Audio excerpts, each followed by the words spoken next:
नमस्कार. नवीन कविता. श्रीकृष्ण म्हणजे आयुष्यातल्या ज्ञानाचे मित्र आहेत. इतिहासामध्ये तुम्ही माझे मित्र आहात. श्रीकृष्ण तुम्ही संपूर्ण विश्वाच्या ज्ञानाचे चित्र आहात. भूगोलामध्ये तुम्ही आहात माझे संपूर्ण जग.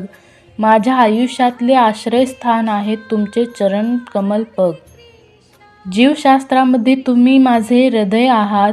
श्रीकृष्ण तुम्ही माझ्या आयुष्यातल्या सुंदर किरणांचे तेजमय उदय आहात. रसायनशास्त्रामध्ये तुम्ही माझे ऑक्सिजन आहात. माझ्या शरीरामध्ये श्रीकृष्ण तुम्ही माझे भक्तिमय मन आहात.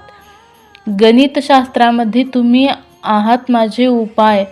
जरी मी उकळतं दूध असले तरी तुम्ही दुधाला थंड उपमा देणारी साय आहात. भौतिकशास्त्रामध्ये तुम्ही माझी गुरुत्वाकर्षण शक्ती आहात. श्रीकृष्ण तुम्ही माझी प्रेममयी विशुद्ध भक्ती आहात. तत्त्वज्ञानामध्ये तुम्ही माझे सत्य आहात. सत्याच्या मार्गाचे मला ज्ञान देणारे भगवान श्रीकृष्ण तुम्ही माझे तथ्य आहात. कवितेमध्ये आहात तुम्ही माझे यमक. श्रीकृष्णच तर आहेत संपूर्ण जगाची चमक. या जीवनात तुम्हीच आहात माझे सर्वस्व. श्रीकृष्ण तुम्हीच माझ्या आनंदाचे विश्व. श्रीकृष्ण तुम्हीच माझ्या आनंदाचे विश्व. धन्यवाद.